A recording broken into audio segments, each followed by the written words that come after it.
Hello, everyone, and welcome to Metro TV. I am your host, Andy Hoig. I'm the CEO and publisher of Metro Magazine.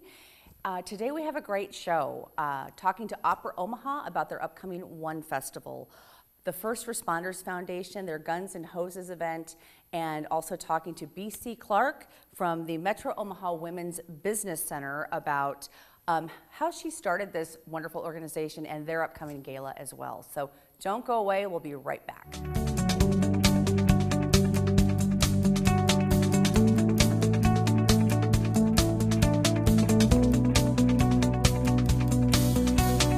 Well, welcome back. I am here with BC Clark, President of the Metro Omaha Women's Business Association, and Shane Feely. You're the auctioneer for the upcoming event, which we're going to talk about in just a minute. But I want to chat with you, BC. All right.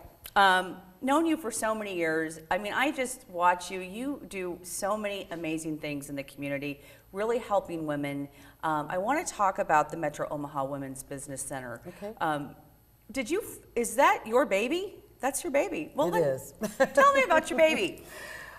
So probably almost 11 years ago, it's when the thrill hit me. And it was because I was sitting in the SCORE office and I was interviewing lots of women and lots of men who were business owners. And what I realized was that women seemed to not have any support in trying to get going and just connecting resources. But with the men, they all had support systems. Yeah. And so I thought, if nothing else, if we could just get together and meet for lunch, breakfast, whatever, that we would be able to share some of the things that we had already gone through as business owners. And so it was kind of a struggle because I kept thinking, how do you start? But then it just happened. It was just like, talk to these people, talk to that people. And the people I was talking to were saying, nah, you don't want to do that. Well, don't tell me that, because then that means I need to do it. And so that's kind of how it was. I just started going into research and looking at other business centers.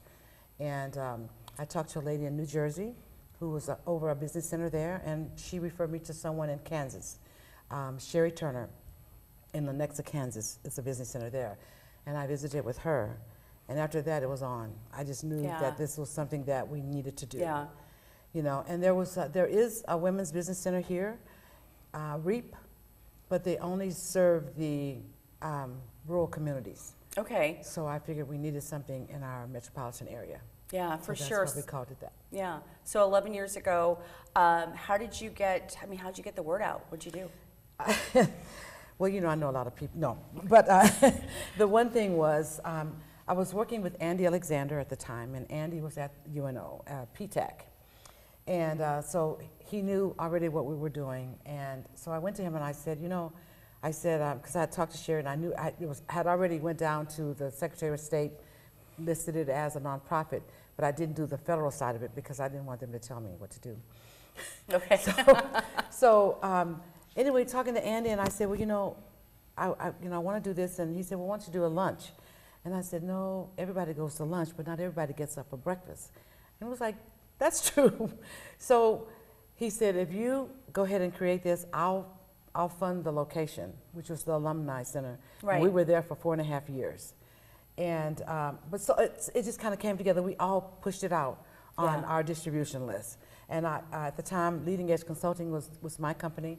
And so we had about 1,500 people on that list. So I just sent it out to everybody on the list, man or woman, it didn't matter. I just wanted to see what was going to happen. And just to make a long story short, we had like 55 people come to that very first event. Yeah. And that's that's good. Yeah, for the first one. Yeah, so, for sure. Yeah. So how often, so 11 years ago, and how many people come now?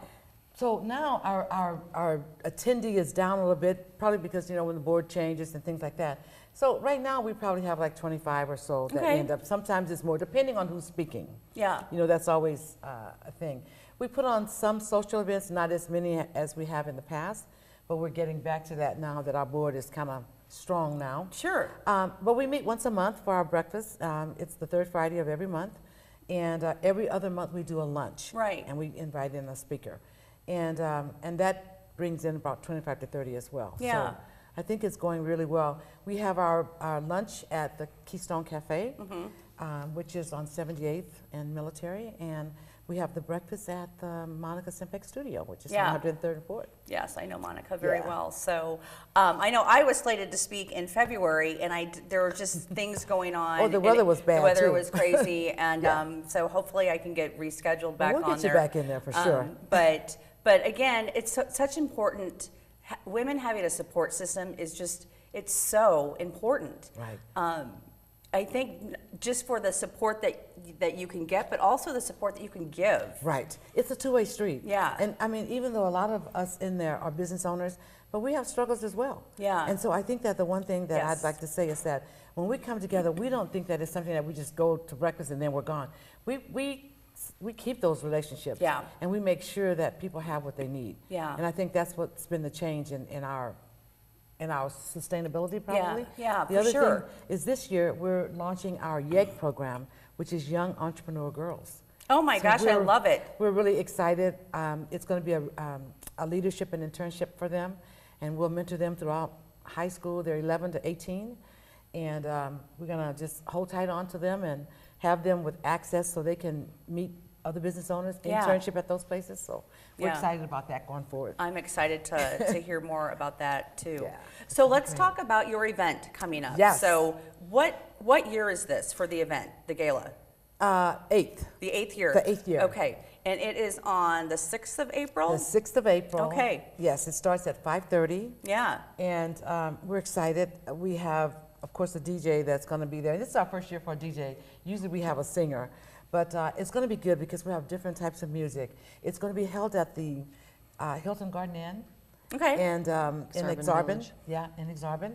And we're looking for a great time to happen. Yeah. And so the evening is a celebration of It's a celebration, but we also do is we grant emerging women entrepreneurs. wonderful. So that whole event is to grant those women that have been selected by SCORE or some of the other communities, organizations within the community. And I can tell you, well, I better not tell you because they don't know yet, but so we have 3 Okay. that we'll be celebrating women.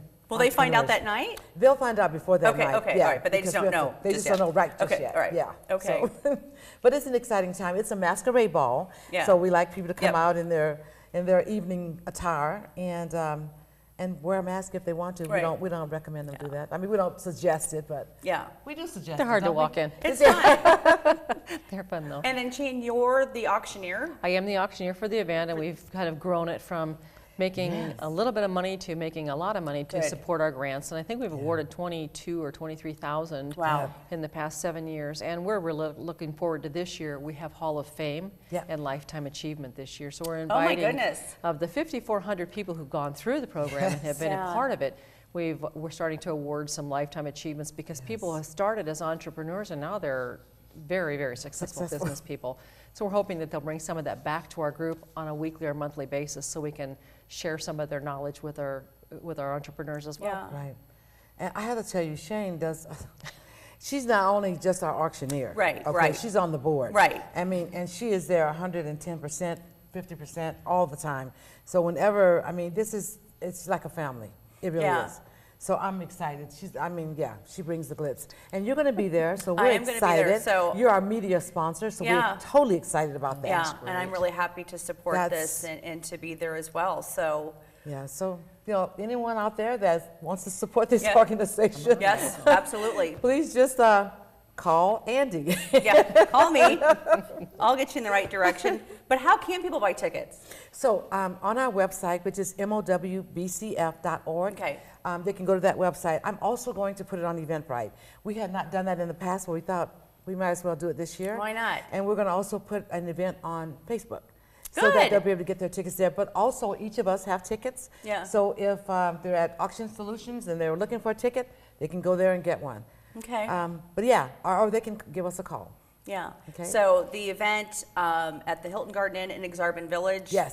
Great venue. Yes, Uh, it is. it Great start- food. Great food starts at 5:30. Starts at 5:30. You It can ends around 11, yeah. you can be in a mask, or you not. can do. You can just be you. You can just be you. And so dinner, auction. Yes. And speaker. Yes. Just a great networking and great It's a connection. fantastic with- opportunity. We do have some surprises within that event that people don't know about because we don't take pictures of it. But there is an event that's called Support the Girls. No, how do we say that? For the girls. For the girls. Yeah, right. And It's our live auction. It's our It'll be live a lot of auction fun. of male models. Okay. Wow. Well, So all you ladies out there, yeah. there are male models in the event. Okay. Well, that's just like icing on the cake. That's right. Icing on the cake. So That's true. All right. Well, thank you Yes. so much. Good to visit with you. And I have to say, in our April edition, you are our very inspiring person of that edition. So Thank you so excited much. to share your story with the community, because you have done so much. Thank you so You're much. a blessing. So thank you. Thank you. All Thank right. you for having us here. You're This is welcome. You're awesome. welcome. And thank you, Yes. Shane, for coming Yeah, as nice well. to be here. Thank you much. Good girl. All right. Thank you. We will be right back.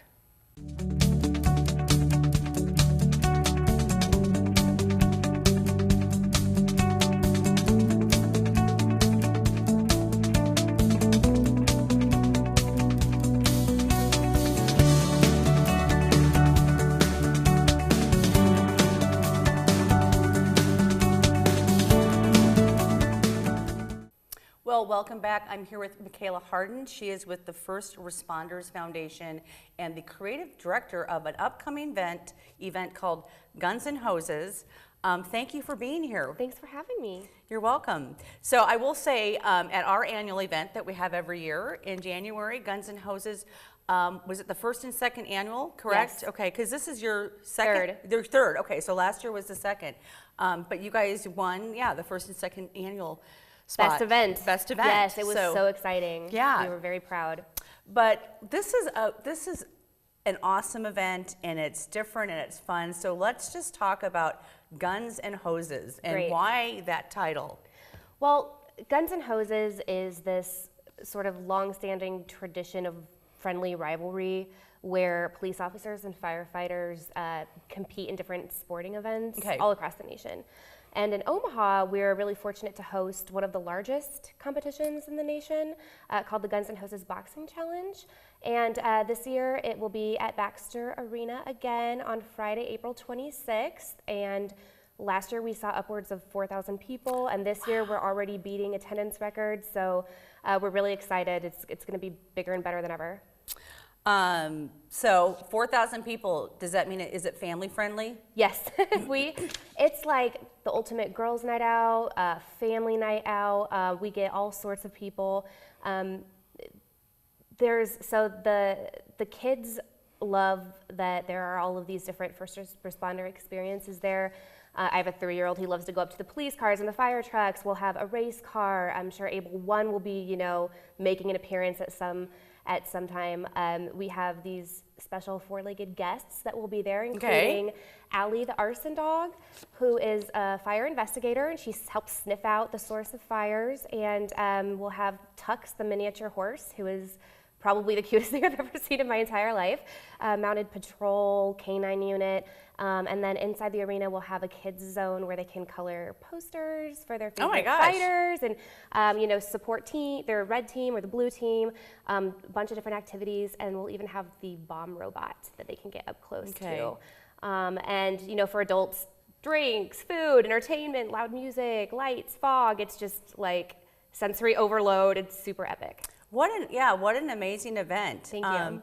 What time does it start at? It starts at 7. Okay. Doors open around 6. So Okay. get there early because there's a lot to look at, a lot of vendors, a lot of fun things going around, giveaways. We'll have the radio stations there and a bunch of fun little activities to check out. So let's just talk a little bit about the special cause behind the event. Right, so it is a super entertaining and fun event, but at the end of the day, it's a fundraiser for first responders. The First Responders Foundation is a local nonprofit here in Omaha that helps support first responders all across the metro and into like Council Bluffs and Lincoln. We have fighters from Papillion, La Vista, Lincoln, Iowa, Omaha. So it's really all of these communities coming together to say we support our first responders. Right. These are the people that we turn to in our greatest times of need, in the event of a disaster, sometimes on the worst days of our lives. And so the foundation has been doing an incredible job supporting first responders for the past decade. Community initiatives, safety programs, making the community a better place, and ultimately just helping to show respect and appreciation to first responders. So that every ticket sale goes back to that amazing organization. So it's like a win-win all the way around. So how many fights do you have? It's not confirmed yet. We're looking Okay. at anywhere between 12 to 15 Okay. bouts. Mhm. Okay. And obviously there's kind of that fun rivalry piece. It's so fun. I mean, I'm not somebody who would typically be like a boxing spectator, but you forget you're at a boxing match, if that even makes sense. It's like completely enthralling. You find yourself cheering either for Team Red or Team Blue, or for me, Team Neutral. I just, you know, Right. every match is just completely enthralling. And it's just so fun to watch that competition. They really do love to box each other. Yeah. It's fun. Yeah. Yeah. And people like who didn't know what to expect, they come back year after year. Right. You know, I mean, that's why it keeps growing and keeps growing. Right. It's just one of those things that once you experience it for yourself, you're going to come back every year because it's that ultimate fun thing to do on a weekend. Yeah, I love it. And I'm looking forward to coming this year, and Yay! experiencing it. So how can people buy tickets? gunsandhosesomaha.com. We're also on Facebook. We have our own Facebook page. We're on Instagram with the username at Omaha Boxing Challenge. So there's a lot of ways to connect with us, but the website's the best place to find out all the information. We have general admission, reserved seats, tables, ringside seats, and even suites available still. Okay. So it's a lot of fun options for watching. Okay, and again, that's Friday, April 28th. 26th. Oh, it's 26th. Yes. April 26th, Friday. Tickets at gunsandhosesomaha.com. Yes. And family friendly. It's a great evening. I'm really excited. I have never been before, so Very excited to have you. Yeah, and also just last point before we go is it just raises money for such an important organization, the First Responders Foundation, which is they also have a great profile in our annual giving guide, Yes. and just doing really important things in our community. So We got to show them we have their backs. yeah. Yeah. All right, Michaela, thank you so much for joining me. Thank you for having me. You're welcome, and we will be right back.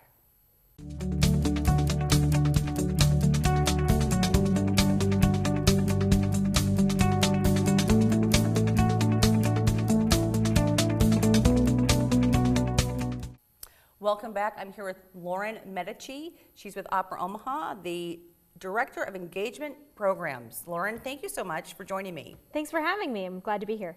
So coming right up is the Opera Omaha One Festival. Yes. This is year 2, correct? Year 2. Very exciting. So let's just talk about what is the One Festival? Yeah, the One Festival is our spring festival that's really about showing the full spectrum of opera and all of the parts that go into opera and all the different art forms and modalities and artists who really make opera possible. So it's really opera deconstructed in a festival. So there's a little bit of something for everybody as part of it. Yeah, I mean, I just remember I was so excited last year when you announced that Opera Omaha was doing this, and I think it was super successful. What is One More? So One More is a series within the festival. We Okay. have multiple series that happen. We have our 2 main stage operas, we have a performance series event, and One More is our series of programming that's a little more spontaneous. A lot of it is with our community partners. And there are things like we do late night music concerts at Archetype Coffee Shop down in Little Bohemia called Archetype After Hours. So we're down there in the evenings, and some of our artists who are here as part of the festival can do something a little more informal and a little more improvisational. We're also doing a concert at the Buffett Cancer Center with their Healing Arts program as part of that. We have a course at Film Shrooms called a Cinesound Deep Dive. So it's a different way and a different way in to experience some of the artists and programming that's happening as part of the festival. So it kicks off on the 30th of March. Yes. And then how long is it? So we go through April 14th. So we Okay. kick off at midnight with a midnight screening at Film Streams Dundee on the 30th, and then we go through Sunday, April 14th. So we have 2 very full weeks Wow, of yeah. festival programming. So, like I think you mentioned, it's strongly focused on community partnerships. So let's talk about that. Yeah, so within our One More in our engagement series, one of the things that's part of the festival is our poetry and music project, which we had student poets from Nebraska and Iowa submitted poems to us from all over the state, and then 2 composers who are alumni of the Luna Lab program selected some of those poems to set to music. So you'll hear those original compositions as part of the festival during a concert. We're also have a Read Plus concert, which will be at the Joslyn Art Museum. We're working with the Creighton University Chamber Choir as part of that. And we're also working with Creighton for a stage reading of Dr. Faustus, which will be tied to our opera presentation of Faust. So we'll do a talk back there too to kind of compare and contrast. Because when does that opera open up? So that opera opens on April 12th. Okay. So that's the last weekend of Right, the festival. okay. So yeah, so those are some of our partners, and then we also have an installation at the Joslyn. We're working with Film Streams for a really interesting film series about sound and film that'll explore that. And then one of our performances is at the Kaneko. So we're all over downtown and all over Omaha. So let's expand a little bit more on the poetry and music concert. Yeah, it's going to be really exciting. We've had 8 poems by 7 poets were selected to be set to music by 2 of these young composers. Luna Composition Lab is a great program nationally to mentor and encourage young female identifying composers. So the composers themselves are teenagers as well. So it's really exciting to see them working with their poets. They were here last month for a workshop where the poets and the artists and the composers got to all get together and workshop these pieces, and really everybody gets to give feedback and really see how it impacts the piece. And we're really excited to premiere them during the festival. And we'll also have all of the poems that were submitted as part of this project on display during the festival, so you can go and see them and read all of the 70 poems that were submitted to that project. The thing I just love the thing about this festival is that it opens kind of up this blank slate for anybody, any of all ages of, I think a lot of times we think of opera as this kind of stuffy, or you have to understand, and if you don't, it's hard to understand. Yeah. And this really opens it up. It does. During the festival, we do a lot of different things that give you a different perspective and a different way in. And I would say nothing that we do during the festival do you need to do your homework before you arrive. Before all of our main stage operas, not just during the festival, but during the whole season, we do prelude talks. So you can come a little bit early. Yeah. You can get some behind the scenes information to kind of set you up. And whether you know about the opera or know nothing about the opera, those are a really great opportunity. But also we're doing things a little bit differently during the festival. One of our pieces is a operatic sound installation that'll be at the Joslyn called Playground, which is, we want you to touch the art. We want you to interact with it. And it's about how can this piece of art create sound and create opera, and we can think about it in a really different way. And it's totally free. It's in the Joslyn's galleries, which are free and open to the public. And, so you can come and explore. And we have a lot of things that are during the festival that are either free or their tickets are really reasonable. But you can find out all of that and see, pick and choose. What do you want to? What do you want to try? And maybe it's something new and it's something different that you haven't experienced before. But it'll be a great experience. All right. Well, let's talk about tickets and where can people go to find out all this amazing, wonderful information. Yes. So you can go to onefestivalomaha.org. And operaomaha.org. Those are our websites, and they will take you right to all of the information that you need about the One Festival. There's a great calendar on there that's beautiful and color-coded, so you can see what type of events you want to go to, and you can make reservations for events that are free. You can buy tickets for the events that are ticketed, and everything you need to know is on that one site. All right. Well, I'm so excited. Again, what a great festival, second year for this, and so many things for so many different people. So thank you so much for coming on. Thanks for having me, and we hope we'll see you at the festival. Yeah, thank you. And we will be right back.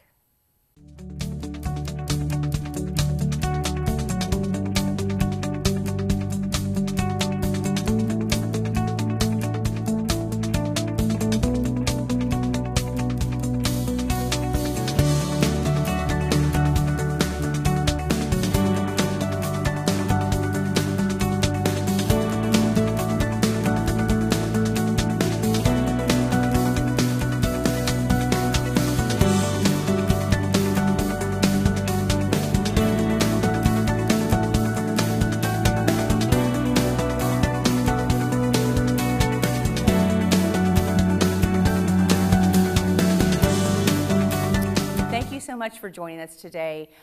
If you want to learn more about Metro Magazine, you can go to spiritofomaha.com. You can also find us on Facebook, Metro Magazine, all one word. We have replays of the past TV shows, and looking forward to seeing you back here next week.